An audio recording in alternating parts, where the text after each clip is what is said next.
Hello everyone, welcome to the Green Man channel. Hope you're all doing good and well on this Monday evening. So in this video I'm going to be doing a triple album review. I tend to do these when I'm playing catch up on albums I've missed, or I just really want to give the album shoutouts because they're really strong albums. In this case it's the latter. All three of these albums are really great. And at this point in the year, we're only in May, I really am now just worried about how on earth I'm going to come up with a top 20 list in December, because at this point in the year I could easily do a top 20 already. So goodness only knows how I'm going to manage that come December. But anyway, let's crack on with the triple album review. And the first album I'm going to be reviewing I actually discovered via Chill Dude on a Couch Reviews, and this album is by a band called Drift Into Black, and it's called Earthtorn, and it came out via Black Lion Records on the 20th of May, just on Friday just gone.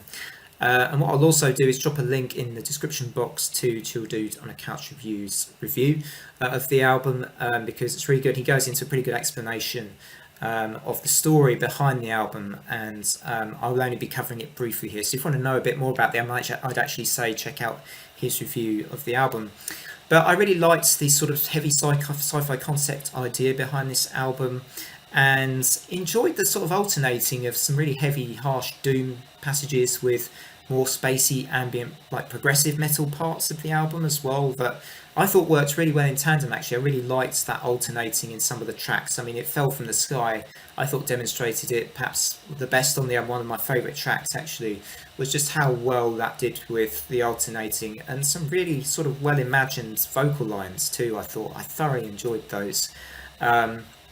I liked the follow-up to that track, I think, as well, which was the March Into Oblivion, with the use of some really good string sections, which added value, I thought, to the track as well.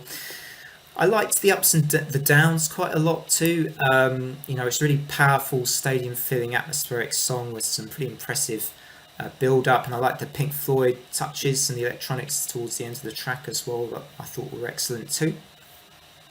The Weight of Two Worlds, one of the heaviest, more doomier tracks, I thought, but again, did the alternating that I was talking about earlier with sort of, the more cleaner sections of the music, and a really good long suspenseful passage towards the end of this one.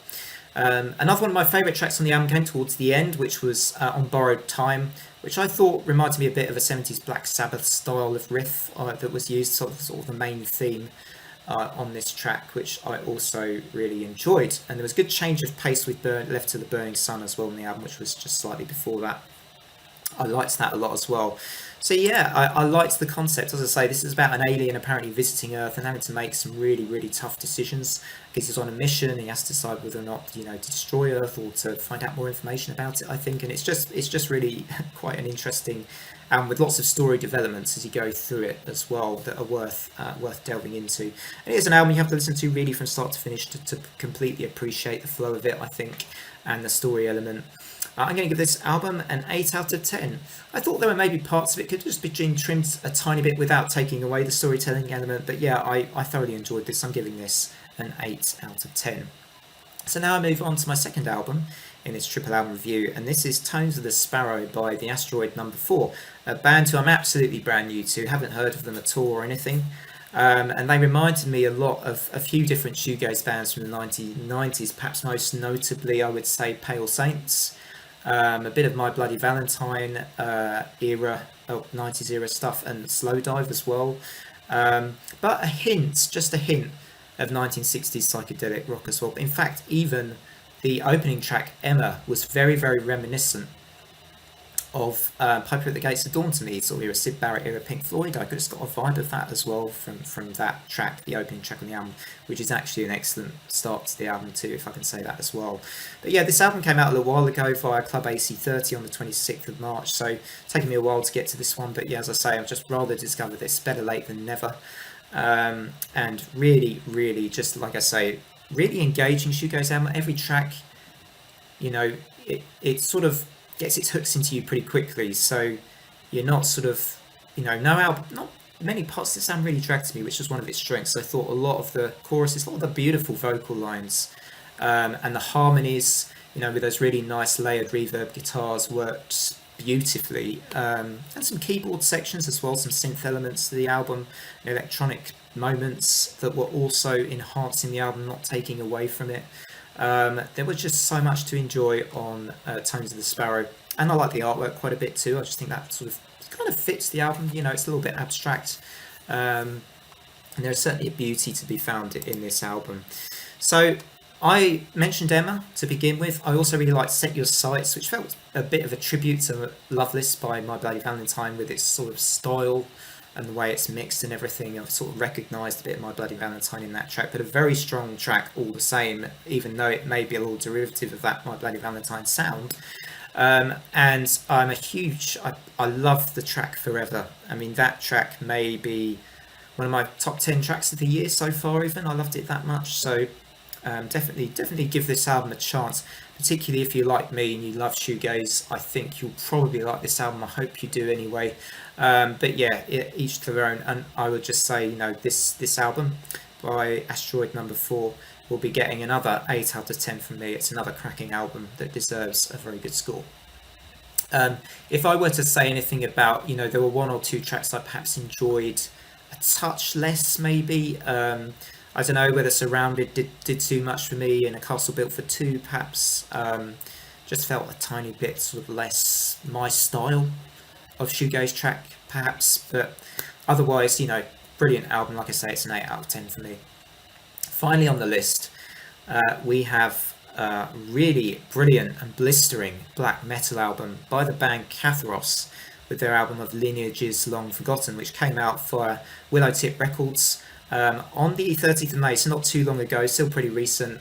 And boy, have I enjoyed listening to this one. This is really, as I say, blistering, just bulldozing black metal.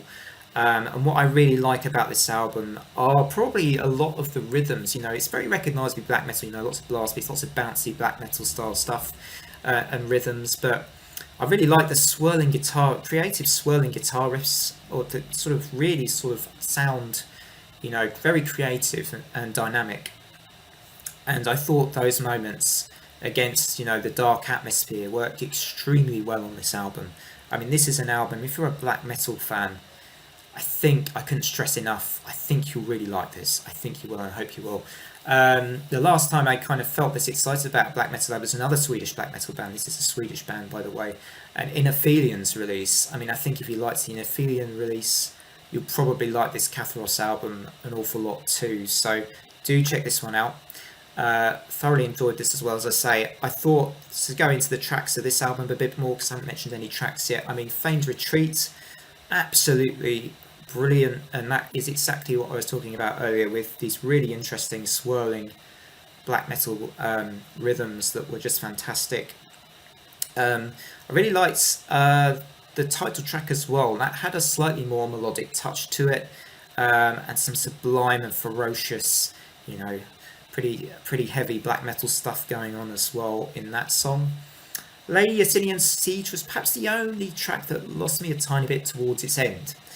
But quite apart from that, it was still another good track on the album, with, you know, lots of blast beat in that track. It was pretty fast to begin with, but as I say, it just felt towards the end like just lost a touch of my interest. But the album regains I think it regains its top quality extremely fast with I Wage War and the final track on the album as well, which are again just fantastic, pulsating, you know, uncompromising is the word I think for this album. It is really great as a pretty aggressive, pretty enticing bit of black metal. And yeah, I don't think I've seen this one on, you know, many other sort of review platforms yet, so really wanted to give this one a shout out. For me, this is actually going to be an 8.5 out of 10. Almost tempted to give it a 9, but for that one track maybe.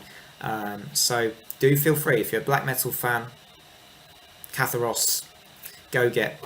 Otherwise, from me, take care everybody. Hope you enjoyed the triple album review. The next review on the channel will be Decapitated on Friday, which I'm quite excited about because it's been giving me a little bit of memories. A couple of the singles reminded me a little bit of their Organic Hallucinosis era, which was one of their brilliant albums from 2000. So anyway, take care everybody, and bye for now.